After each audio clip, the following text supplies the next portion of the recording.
Hey everyone, I'm working to hit 1,000 subscribers, and I need your help to get there. If you enjoy the content, please hit that subscribe button right now. Toni Nadal doesn't pull punches, never has, and he just delivered one of the most pointed criticisms of Carlos Alcaraz we've heard from anyone in tennis, let alone from someone as respected as Rafa Nadal's legendary uncle and former coach. After Alcaraz completed the career Grand Slam at the Australian Open, after he achieved something historic that only a handful of players have ever accomplished, after he gave his victory speech thanking everyone who helped him get there, Toni Nadal noticed something. Or rather, he noticed someone missing from that speech. Someone whose name Alcaraz never mentioned, even though they spent 7 years together building the foundation for everything he's achieving now. Juan Carlos Ferrero. The coach who took a chance on 14-year-old Carlos Alcaraz. The coach who guided him from promising teenager to world number one. The coach who was there for his first Grand Slam, his second, his third, his fourth, his fifth, his sixth. The coach who won ATP Coach of the Year twice while working with Alcaraz. The coach who gave 7 years of his life to developing one of the greatest young talents tennis has ever seen. Alcaraz thanked his current coach, Samuel Lopez. He thanked his family, he thanked his team, he thanked everyone except the man who built the player he's become, and Toni Nadal is not okay with that, not even a little bit. It's very good that Alcaraz values Samuel Lopez, but we must also remember Ferrero and his work over those 7 years, Toni said on Spanish radio. The tone wasn't just disappointed, it was pointed, critical, almost accusatory. I don't know how the relationship ended between them, but when he said that, it left a bad taste in my mouth. Toni Nadal has publicly criticized Carlos Alcaraz for failing to acknowledge Juan Carlos Ferrero in his Australian Open victory speech after completing the career Grand Slam. The legendary coach called out Alcaraz for thanking everyone except the man who coached him for 7 years and helped win 6 Grand Slams. Nadal compared it to his own situation with Rafael Nadal, saying he would have been hurt if Rafa had ignored him immediately after their split. The comments reveal tensions around the controversial Ferrero-Alcaraz breakup that happened just weeks before the Australian Open, with reports suggesting Ferrero was given 48 hours to sign a new contract or leave. Former world number one Ferrero publicly stated he wanted to continue coaching Alcaraz, making the abrupt split even more shocking. Now, Toni Nadal is warning that forgetting the people who helped you reach the top is a dangerous path for any champion, especially one as young as Alcaraz. This isn't just tennis gossip or a minor disagreement about protocol. This is one of the most respected coaches in tennis history calling out the sport's current number one for what he sees as a fundamental failure of character. A failure to acknowledge the people who made your success possible. A failure to show gratitude even when relationships end badly. A failure that Toni Nadal thinks reveals something concerning about Alcaraz's priorities and values. And the way Toni framed it makes it even more damning, because he's been in a similar situation. He coached Rafa Nadal for most of his nephew's career, then stepped away in 2017. And immediately after that split, Rafa went on to win more Grand Slams with Carlos Moya as his coach. So Toni knows exactly what it feels like to watch your former player succeed with someone else, to see them give credit to the new coach for achievements that were built on foundations you created. I would not have liked it if right after leaving Rafa, he had said those things about Carlos Moya, Toni admitted. That's the gut punch. He's essentially saying that Rafa showed him more respect and gratitude than Alcaraz is showing Ferrero. That his nephew understood something about loyalty and acknowledgement that Alcaraz apparently doesn't. Let's unpack what actually happened because the context makes this even more complicated and controversial. Alcaraz and Ferrero split just weeks before the Australian Open. The timing was shocking, given that Alcaraz had just finished the best season of his career, reclaiming the number one ranking and winning 2 Grand Slams. This wasn't a situation where results were declining or the partnership had clearly run its course.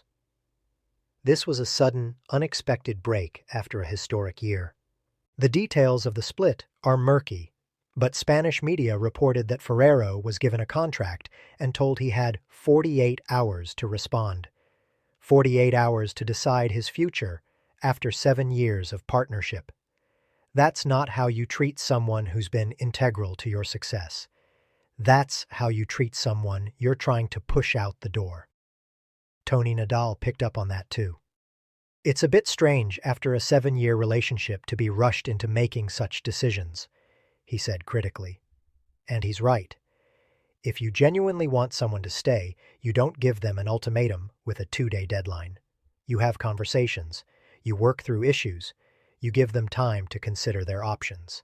The rushed timeline suggests that someone, and Toni Nadal makes clear he thinks Alcaraz was involved, even if it wasn't solely his decision, wanted Ferrero out and wanted it done quickly. Maybe to make a clean break before the Australian Open. Maybe to avoid prolonged negotiations. Maybe because the relationship had deteriorated to the point where continuing for even a few more weeks seemed impossible. But whatever the reason, the handling of it looks bad, and Alcaraz not acknowledging Ferrero after winning makes it look even worse. Ferrero himself has been notably classy about the whole situation. He publicly stated he wanted to continue coaching Alcaraz. He hasn't badmouthed his former player or aired grievances. He's maintained his dignity even while clearly being hurt by how things ended. That makes Alcaraz's silence in the victory speech stand out even more. Because if Ferrero was being difficult or unprofessional or causing problems, Alcaraz might have some justification for not mentioning him. But when the guy is being respectful and dignified about being pushed out, when he's saying he would have liked to continue, when he's not creating drama, then ignoring him completely looks petty and ungrateful. Toni Nadal clearly sees it that way. I'm convinced that Samuel Lopez has done great work in these 2 months, but you can't forget Ferrero's work during so many years, he said. The emphasis on 2 months versus so many years is deliberate. Lopez has been working with Alcaraz for barely any time compared to Ferrero's 7-year investment. And while Lopez probably has contributed to Alcaraz's success at the Australian Open, nobody seriously thinks he's more responsible for Alcaraz completing the career Grand Slam than Ferrero was. Ferrero built the player. Lopez is coaching a finished product. There's a massive difference. But in Alcaraz's victory speech, you wouldn't know that. You'd think Lopez was the architect of his entire career, and Ferrero was just some guy who happened to be around for a while. That's what bothers Toni Nadal. That's what prompted his public criticism, because he sees it as more than just a social faux pas or forgetting to mention someone. He sees it as indicative of a mindset problem, a failure to understand that tennis is a team sport even when you're the only one on the court. A failure to appreciate that your success is built on the contributions of many people over many years. And for someone like Toni, who spent decades coaching without taking a salary, who prioritized his nephew's development over his own recognition, who stepped away gracefully when it was time, seeing Alcaraz handle this situation so badly must be particularly galling. The comparison Toni makes to his own situation with Rafa is illuminating. Because Toni and Rafa's split was amicable, but still probably emotionally complicated for both of them. They'd been together since Rafa was 3 years old. Toni had literally shaped every aspect of Rafa's game and mentality. And then he stepped away and watched Moya get credit for continued success. But Rafa always acknowledged what Toni meant to his career, always gave him credit, always made sure people understood that his foundation was built by his uncle. Even years after the split, even while working successfully with other coaches, Rafa never forgot or minimized what Toni contributed. That's what Toni expected to see from Alcaraz regarding Ferrero. That same recognition, that same gratitude, that same understanding that you don't erase people from your story just because they're not currently in your corner. And the fact that it didn't happen suggests to Toni that maybe Alcaraz doesn't have the same values or maturity that Rafa had. Maybe the success has come too fast. Maybe the focus on winning has overshadowed lessons about humility and gratitude. Maybe the people around Alcaraz aren't teaching him what he needs to know about being a champion beyond just the tennis. These are harsh judgments. But Toni Nadal has earned the right to make them.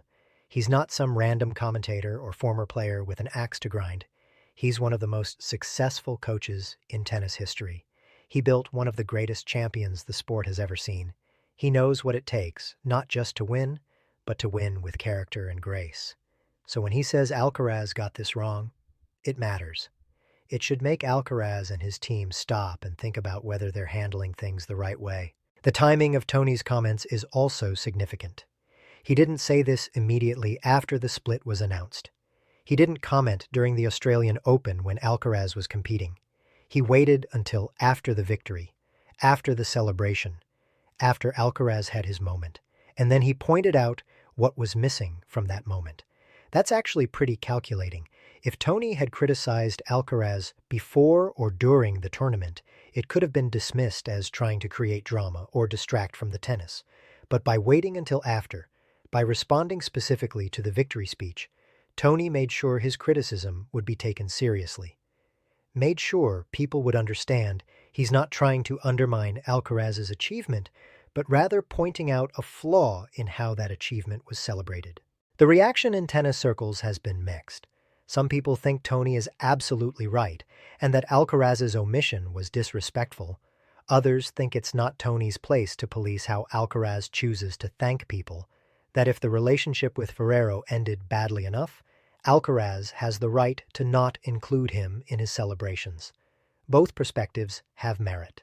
But what's undeniable is that Toni has put this issue into the public conversation in a way that's impossible to ignore.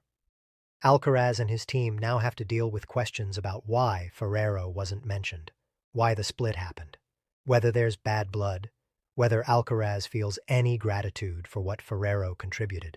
These aren't comfortable questions for someone who's trying to focus on being the best player in the world, but they're important questions about character and values that go beyond tennis. Toni's criticism also touches on broader issues about how young athletes are developed and managed.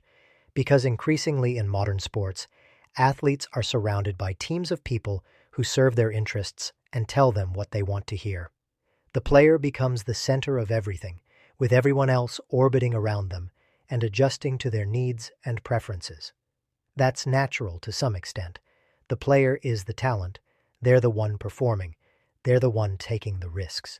But it can also create an environment where the player loses perspective, where they start seeing everyone around them as replaceable or as means to an end, where gratitude gets lost because they're constantly being told how great they are rather than being reminded of all the help they've received. Toni touched on this dynamic when discussing coaching relationships. The player is the one who is paying, and he's usually paying to hear what he wants to hear, he said. That's a subtle but important observation. When the coach works for the player financially, the power dynamic shifts.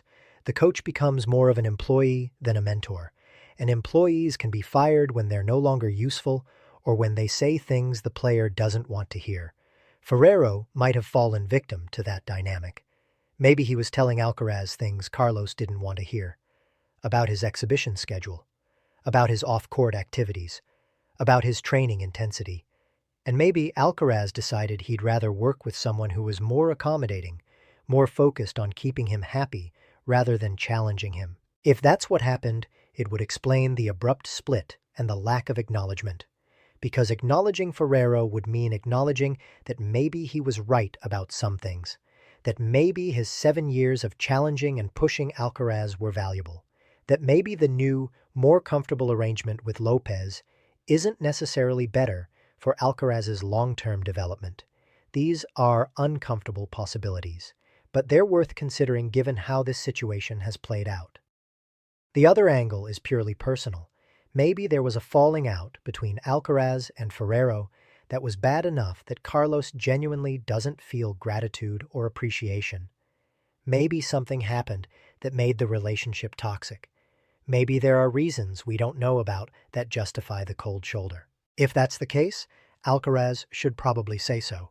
Not in detail. Nobody needs to air all the dirty laundry. But something like, Juan Carlos and I had differences that made it impossible to continue working together would at least explain the total omission from the victory speech. It would give context that makes the situation more understandable, even if still regrettable. Right now, we don't have that context. We just have silence from Alcaraz and pointed criticism from Toni Nadal. And in the absence of explanation, Toni's interpretation that this was disrespectful and showed poor character is going to stick. Looking forward, this controversy isn't going away quickly. Every time Alcaraz wins something significant, people are going to ask about Ferrero. Every time he's asked to thank his team, people will notice if he mentions Ferrero or continues to omit him. This has become part of his story now, for better or worse. And that's probably unfair in some ways. Alcaraz is 21 years old. He's learning how to navigate complex professional relationships while also trying to be the best tennis player in the world. He's going to make mistakes. He's going to handle some things poorly. That's part of growing up, even when you're growing up in the public eye with legendary coaches critiquing your every move. But it's also fair because being a champion means more than just winning tennis matches. It means setting an example. It means understanding that how you treat people matters. It means recognizing that your success is built on contributions from many people, and those people deserve acknowledgement even when relationships end. That's what Toni Nadal is really saying with his criticism. He's not just defending Ferrero, though he's clearly doing that too. He's making a broader point about what it means to be a champion worthy of respect and admiration, about the values that separate truly great athletes from merely talented ones. Alcaraz has the talent. That's beyond question. He's got the game to win 20-plus Grand Slams if he stays healthy and motivated. But does he have the character? Does he understand what it means to be a champion beyond just the trophies? Does he get that how you treat people, especially people who helped you reach the top, is part of your legacy too? Toni Nadal clearly has doubts, and coming from him, those doubts carry weight, because he's seen what true championship character looks like. He built it in Rafael Nadal. He knows the difference between someone who's just winning and someone who's winning the right way. Whether Alcaraz listens to this criticism and learns from it remains to be seen. He could dismiss it as an old coach being too traditional or too harsh. He could double down and continue to omit Ferrero from his acknowledgments. Or he could recognize that Toni has a point and make an effort to show more gratitude and respect going forward. The choice he makes will tell us a lot about who Carlos Alcaraz is as a person, not just as a tennis player. And that matters more than any trophy ever could. There's also a generational element to this controversy that's worth examining. Toni Nadal comes from an era where loyalty and gratitude were emphasized heavily, where mentorship meant something deeper than just a professional transaction, where you didn't forget the people who helped you even after they were no longer directly involved in your success. Younger athletes today often operate differently. They're more business-minded, more focused on optimization, more willing to make changes that serve their immediate interests. They see coaching relationships as professional arrangements that can be ended when they're no longer beneficial.